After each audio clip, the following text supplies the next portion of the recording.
Aujourd'hui, c'est l'arboriste qui parle puisque je vais vous présenter une recette de teinture médicinale. Alors, il y a plusieurs façons de réaliser une teinture médicinale. Il y a la façon plus traditionnelle, c'est-à-dire je mets des plantes séchées ou fraîches dans un bocal et ensuite je mets de l'alcool au-dessus à peu près à un niveau correct de la bouteille et puis voilà.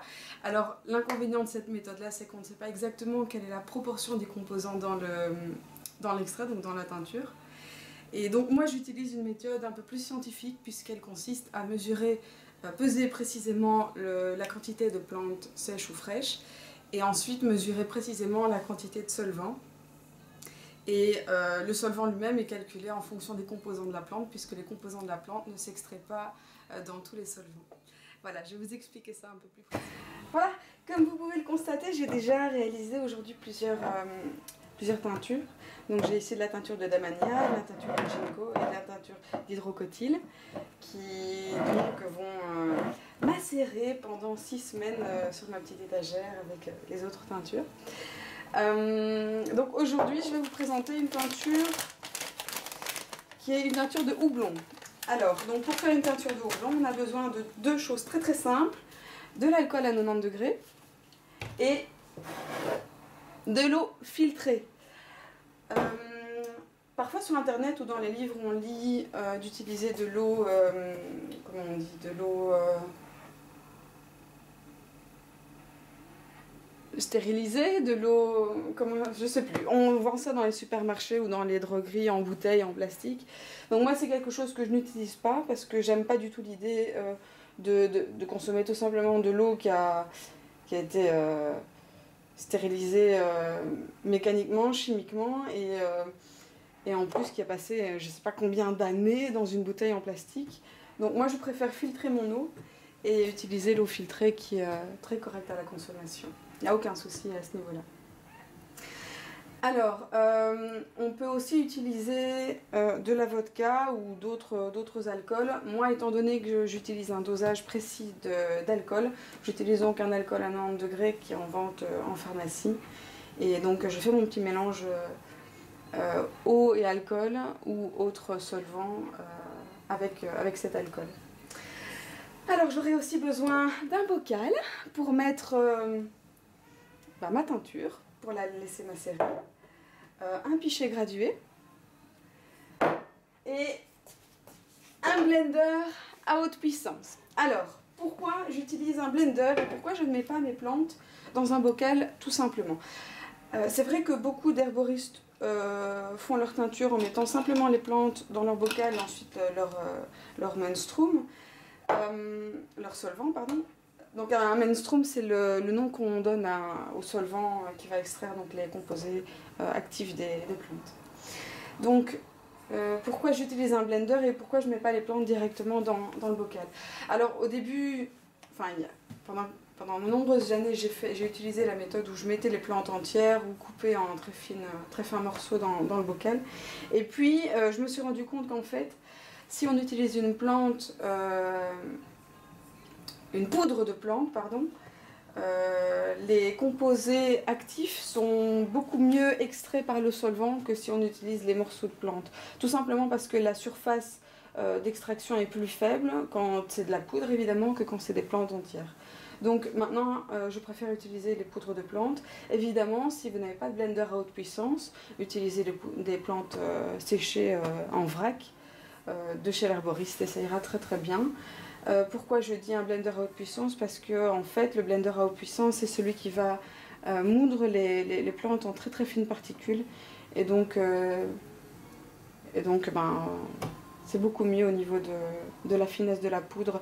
N'achetez pas des poudres toutes faites puisque les poudres toutes faites ont été moulues dans des grosses machines qui ont chauffé et elles sont restées sur les étagères pendant des mois voire des années. Donc il faut savoir que quand on fait une poudre de plante, les composés se détériorent beaucoup plus vite que quand on utilise des plantes séchées en vrac. Donc moi je dirais une poudre de plante, moi je la fais sur le moment, elle ne se conserve pas très longtemps. Donc n'utilisez pas les poudres de plantes toutes faites, vendues en herboristerie ou en pharmacie ou sur internet. Voilà pour les ingrédients. Alors, donc, je vais commencer d'abord par moudre mon houblon en poudre. Hop. Ici, j'ai 50 g de houblon que j'ai été chercher mardi à l'herboristerie. Voilà. Mon petit capuchon.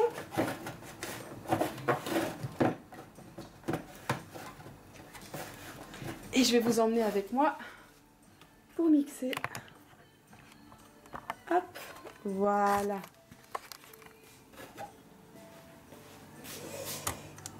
Hop. Voilà. Et c'est parti pour 30 secondes de mixage.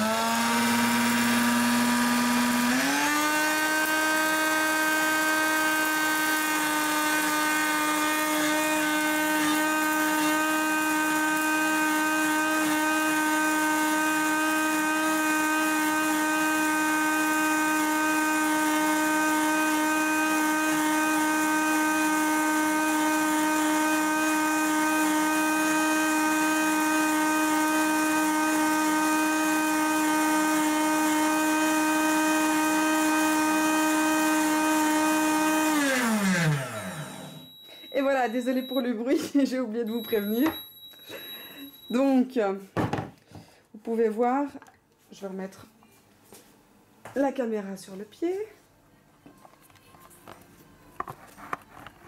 Voilà.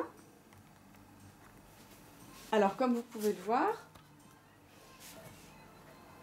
j'avais mon blender qui était quasiment rempli de houblon. Et après mixage, il reste quasiment plus rien. Hein. Mais j'ai toujours 50 grammes. Alors, vous allez voir, la poudre est extrêmement fine. Vous voyez une qualité de poudre comme ça, très très fine. Ça peut s'obtenir que dans un blender haute puissance. Hop. Donc pour les curieux, blender haute puissance, c'est-à-dire le Vitamix, le Blendtec, et moi j'ai l'Omniblend. Voilà. Donc, je verse la poudre dans un bocal. Hop. Bocal donc stérilisé à la vapeur. Tout simplement dans mon cuiseur à vapeur.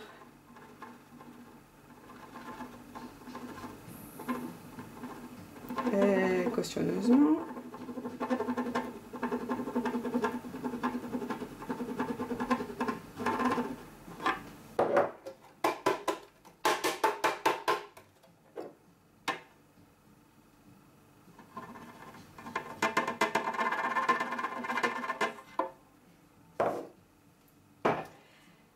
Voilà, alors maintenant que j'ai ma poudre de plante, vous voyez, elle est vraiment extrêmement fine. Ça, c'est vraiment vraiment top. Et pour les personnes qui aiment préparer des gélules de plantes, c'est vraiment un blender à haute puissance qu'il faut pour moudre la plante en très très fines particules afin que les poudres de plantes soient plus facilement assimilées par l'organisme. Et voilà pour ma préparation donc, de poudre. Je vais maintenant préparer mon solvant. Donc maintenant on en arrive à la partie la plus compliquée, c'est-à-dire le calcul du solvant, du ratio de solvant. Alors au niveau des teintures de plantes séchées, le ratio habituel, qui n'est pas le ratio systématique, mais le ratio habituel c'est 1/5. Alors il y a des plantes pour lesquelles on utilise d'autres ratios, mais la plupart du temps on va dire que le ratio c'est 1/5. Donc 1 c'est-à-dire une part de plantes séchées en poids, en grammes, pour 5 parts de liquide en millilitres. Donc ici, comme j'ai pris 50 grammes de houblon, je vais donc utiliser 250 millilitres de liquide, puisque 50 x 5 est égal à 250. Vous me suivez jusqu'à présent? Bon, donc un ratio de 1/5 en millilitres et en grammes. Donc les grammes sur les millilitres. Ok, jusqu'à présent c'était assez simple. Ensuite, il nous faut calculer le pourcentage d'alcool. Alors, au niveau du calcul de solvant, il faut savoir que quand on veut faire une teinture vraiment de manière très très précise, on va utiliser des solvants différents en fonction des composants des plantes. Alors les plantes ont chacune des composants différents et ces composants s'extraient dans des solvants qui sont également différents. Par exemple, il y a des composants qui vont s'extraire plutôt dans l'alcool, il y a des composants qui vont s'extraire plutôt dans l'eau, il y a des composants qui vont s'extraire dans les deux, il y a des composants qui vont s'extraire surtout pas dans l'eau, qui vont pas du tout s'extraire dans l'eau et qui vont s'extraire plutôt dans l'huile ou dans l'alcool, comme par exemple les huiles essentielles, pour donner un rapide exemple. Donc, en fonction des composants, on va calculer le dosage de solvant, de chaque solvant, pour vraiment extraire un maximum de composés de la plante. Alors, mon houblon est composé principalement de flavonoïdes, d'huile essentielle et d'oléorésine. Alors, les flavonoïdes qui s'extraient dans l'eau et dans l'alcool, les huiles essentielles, elles, s'extraient, comme je viens de le dire, dans l'alcool et dans les huiles, tandis que les oléorésines, elles s'extraient dans l'alcool et dans les huiles aussi. Donc, on va surtout utiliser un dosage qui va être plus important en alcool qu'en eau, puisqu'on a plutôt des composants qui s'extraient surtout dans l'alcool. On va utiliser de l'eau quand même pour permettre un plus large spectre d'extraction. Mais voilà, tout ça pour dire qu'en fonction des composés des plantes, le pourcentage d'alcool ou de glycérine ou de vinaigre ou d'eau ne va pas être le même puisque les composants des plantes sont différents, quoi. Alors donc, moi étant donné que je dois avoir au total 250 ml de liquide, que je pars d'un alcool à 90 degrés et que je veux obtenir au total un alcool à 65 degrés, mon petit calcul, qui est un calcul assez compliqué que je vais peut-être pas vous expliquer, m'a permis d'arriver à la conclusion que je devais donc mettre 177 ml d'alcool à 90 degrés pour 72 ml d'eau filtrée. Alors pour ceux que ça intéresse, vous pouvez chercher rapidement sur internet, vous allez tomber sur la table de mouillage des alcools qui va vous permettre de savoir exactement combien d'alcool vous devez mettre en fonction du degré de votre alcool et combien d'eau vous devez mettre pour arriver à un degré précis. Mais bon, ça semble un peu compliqué, mais vous allez voir, si vous le faites une fois, vous allez comprendre très très rapidement. Donc j'ai ici ma petite préparation d'alcool et d'eau, et je vais la verser tout simplement dans mon bocal.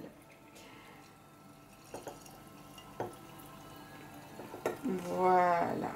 Alors, oui, donc évidemment, ici mon pichet gradué n'était pas suffisamment précis parce que j'avais besoin de 77 ml d'alcool et 72 ml d'eau si je veux être précise. Donc j'ai utilisé un autre petit pichet gradué en millilitres, celui-là. On peut aussi utiliser une seringue pour plus de facilité. Ensuite je referme mon bocal et je le secoue. Tout simplement, je le secoue bien. Voilà. Et là vous pouvez voir votre teinture qui est prête à laisser macérer. Au bout d'une heure, vous allez voir que les plantes vont se retrouver dans le fond comme ici et l'alcool au-dessus, c'est tout à fait normal. Vous allez remarquer aussi, si vous faites différentes préparations, qu'il y a des plantes qui absorbent plus le liquide que d'autres. Alors, c'est pas grave, le plus important c'est que vos plantes soient recouvertes de liquide, parce que si elles ne le sont pas, ça va moisir. Que vos plantes soient recouvertes, c'est le principal. Oui, donc si vous avez besoin de rajouter du liquide, mesurez bien la quantité de liquide que vous ajoutez. Et ensuite, faites un petit calcul pour savoir exactement quelle est la proportion de liquide pour ajuster votre ratio. Puisqu'évidemment, en fonction des ratios, la teinture va être plus ou moins concentrée. Et donc il va falloir prendre plus ou moins de gouttes en fonction de la concentration. Donc si vous savez que vous avez dû rajouter plus de liquide, par exemple pour faire une teinture de coquelicot, qui absorbe beaucoup les liquides, eh bien ajustez évidemment Donc notez bien le ratio qui correspond et vous ajusterez vos doses d'huile essentielle à prendre, de teinture à prendre en fonction donc, du ratio que vous aurez noté. Voilà. Et donc évidemment, on étiquette. Hein, ici, bon, mon étiquette est un peu de traviole, c'est pas grave. J'ai donc noté le ratio, le nom de la plante et la date, puisque ma teinture va macérer pendant 6 semaines. Et je vais la secouer tous les jours. Ça, c'est hyper important de secouer les teintures tous les jours. Parce que, comme vous pouvez le remarquer, les plantes retombent vers le bas et le liquide vers le haut. Ce qui, évidemment, est embêtant. Parce que c'est au contact de l'alcool que les composés des plantes vont s'extraire. Donc, il faut bien secouer pour que les plantes et l'alcool se mélangent, afin que l'alcool et l'eau, évidemment, puisqu'il y a de l'eau, extrait les composés des plantes. Voilà, je pense que j'ai tout dit. Si vous avez des questions, n'hésitez pas. Alors, ça semble un peu compliqué. Oui, vous pouvez aussi acheter vos teintures en parapharmacie, en herboristerie. Ou chez une personne qui les fait elle-même et qui sait les faire correctement. Sachant que, évidemment, malheureusement, en herboristerie, le risque est que la teinture soit restée dans le rayon ou dans le stock du fournisseur pendant des années et des années. Il faut savoir qu'une teinture, ça peut se conserver pendant très très longtemps, plusieurs années. Mais bon, ça n'a pas une durée de vie indéfinie non plus, donc on peut imaginer qu'il y a des teintures qui restent dans les étagères pendant 10 ou 15 ans, et pour moi c'est pas un garant de fraîcheur au niveau du produit. Voilà, et j'espère que ça vous a été utile et que vous utiliserez mes petits conseils peut-être un jour. N'hésitez pas à poser des questions, à faire des commentaires et à me dire si vous avez testé ma méthode. Voilà, salut!